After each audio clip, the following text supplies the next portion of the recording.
A continuación, desde el Hotel Caribe Hilton en San Juan, Puerto Rico, programa especial traído a ustedes por ADVI. Diagnóstico y tratamiento de la enfermedad inflamatoria intestinal. Programa especial con Luz Nereida Vélez. Cada 19 de mayo conmemoramos el Día Mundial de la Enfermedad Inflamatoria Intestinal, que cada año une a personas de todo el mundo en la lucha contra la enfermedad de Crohn y colitis ulcerosa, dos padecimientos con altas prevalencias en Puerto Rico y para los cuales todavía no hay cura.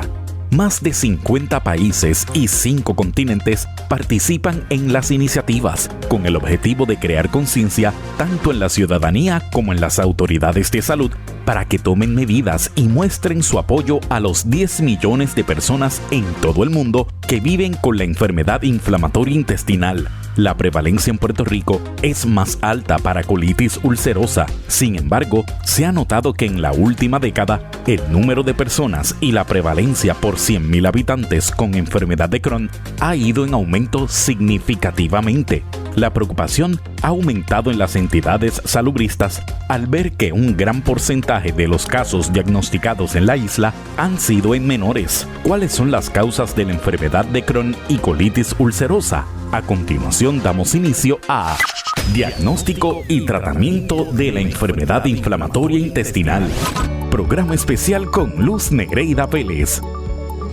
Muy buenos días y bienvenidos a este programa especial. Hoy hablando, ¿verdad?, de las enfermedades y el tratamiento de la enfermedad inflamatoria intestinal. Me acompaña la doctora Estera Torres, quien preside la Fundación Estera Torres por enfermedades inflamatorias del intestino y también es catedrática en medicina y directora del Centro para EII de la Universidad de Puerto Rico. Muy buenos días, qué bueno volverla a ver, doctora. Buenos días, gracias por tenerme aquí.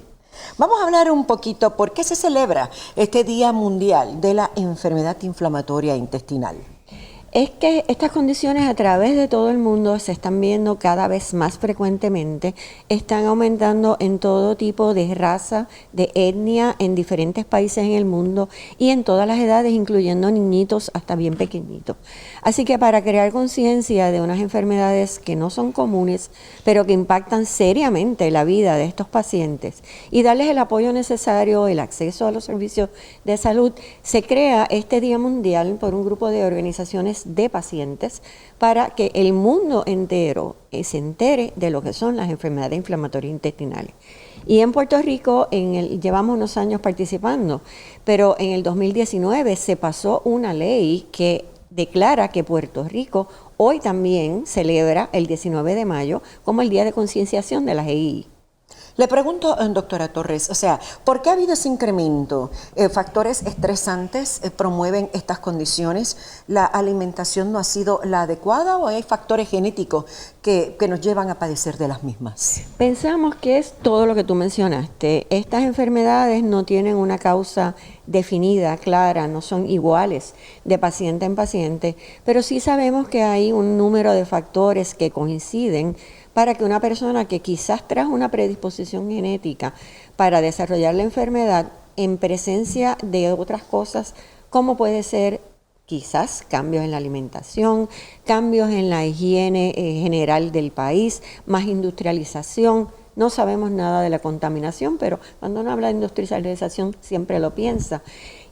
Se junten todos estos factores para que una persona que no tiene una respuesta inmunológica adecuada a estímulos ambientales o a la presencia de las bacterias en el intestino desarrolle la condición. O sea que en este momento pues una causa como tal no existe, pero sí muchos factores de riesgo que pueden poner entonces a la persona a padecer de esa condición. Exacto.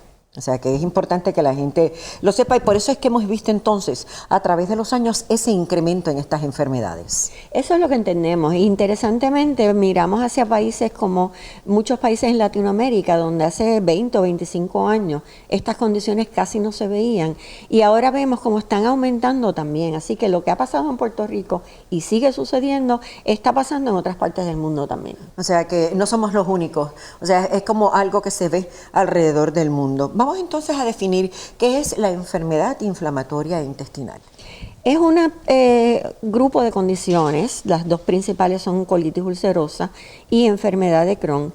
Y en estas condiciones la característica es que tenemos un proceso mediado por el sistema inmune, donde hay una inflamación que no se detiene, que es de larga duración, que no responde adecuadamente a ningún estímulo real, como sería una infección seria, ¿verdad?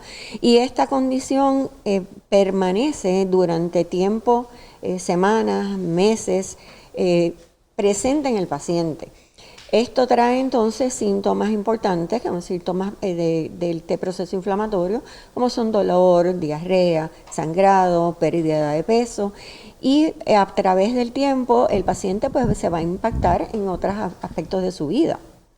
O sea, que es una enfermedad que entonces nos lleva a lo mejor muchas veces no ser productivo, a no poder tener una vida normal, a poder hacer cosas que a lo mejor a uno le gusta hacer. O sea, nos limita. Son condiciones que nos limitan. Son condiciones que limitan al paciente cuando las condiciones están activas o cuando desarrollan complicaciones.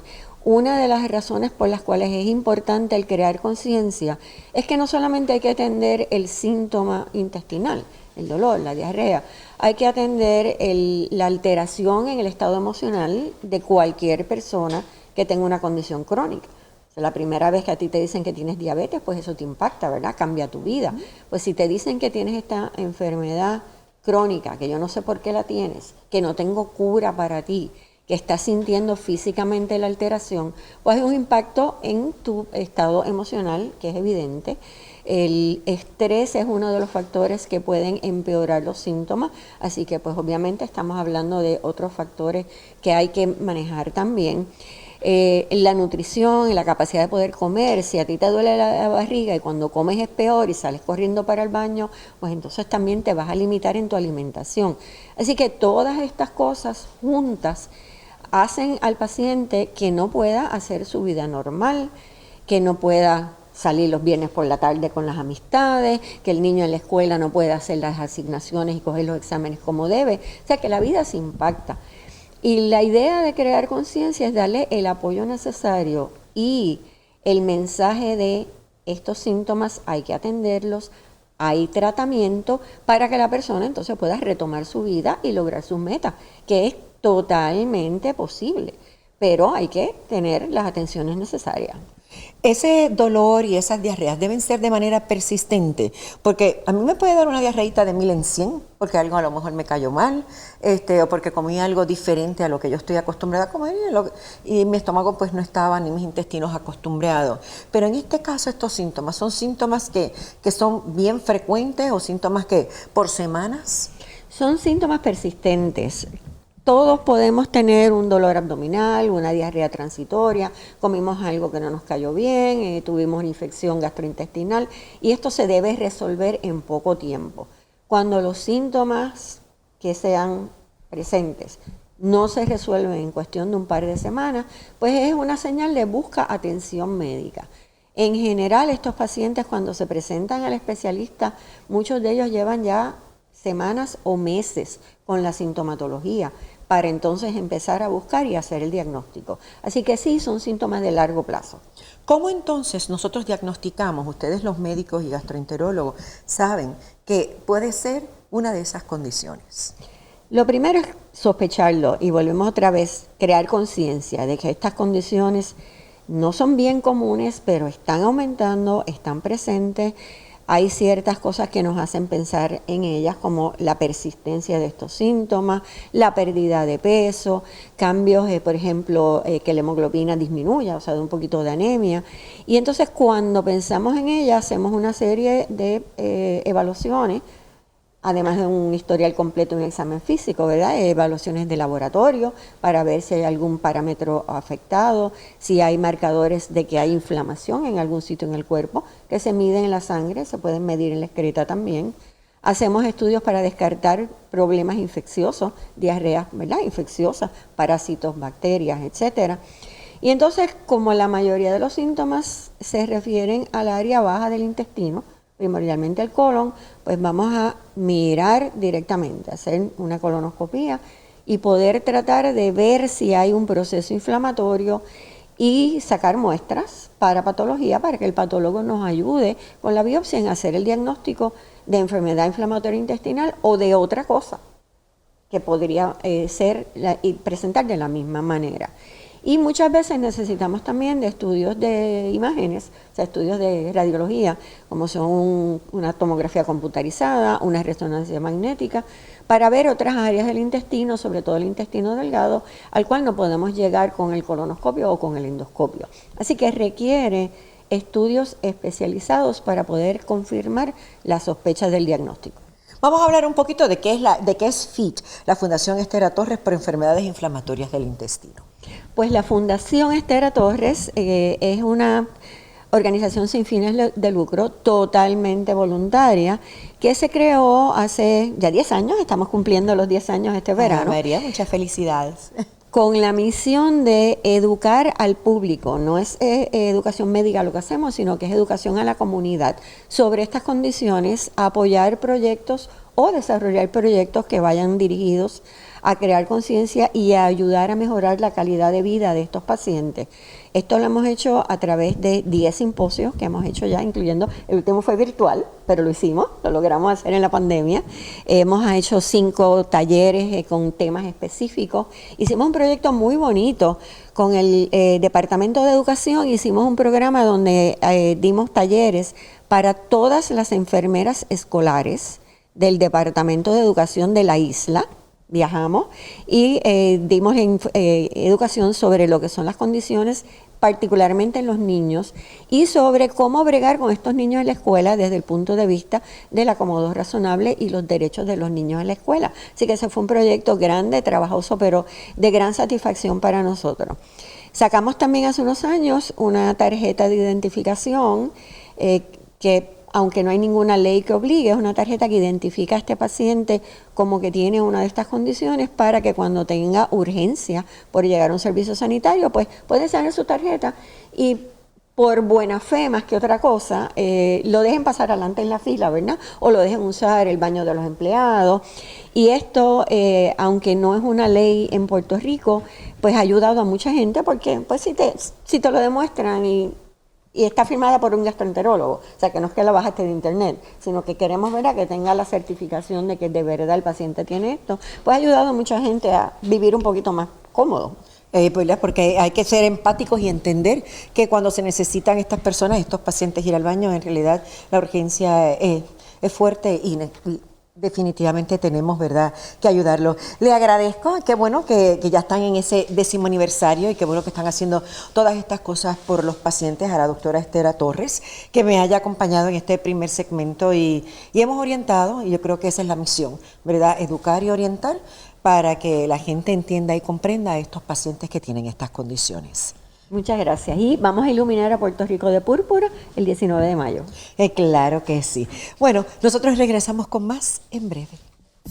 Diagnóstico y tratamiento de la enfermedad inflamatoria intestinal. Programa especial con Luz Nereida Vélez es traído a ustedes por ADVI. La Fundación Esther A. Torres Pro Enfermedades Inflamatorias del Intestino es una fundación sin fines de lucro cuya misión es promover la conciencia y conocimiento público sobre las enfermedades inflamatorias del intestino. La Fundación Esther A. Torres Pro Enfermedades Inflamatorias del Intestino apoya programas y proyectos cuya meta es aumentar el conocimiento sobre la enfermedad inflamatoria intestinal, mejorar la calidad de vida de los pacientes y desarrollar nuevos conocimientos a través de la investigación en Puerto Rico. Para más información sobre la Fundación Esther A. Torres Pro Enfermedades Inflamatorias del Intestino, conéctate a featpr.com o búscanos en Facebook bajo Fundación Esther A. Torres Pro Enfermedades Inflamatorias del Intestino. Diagnóstico y tratamiento de la enfermedad inflamatoria intestinal.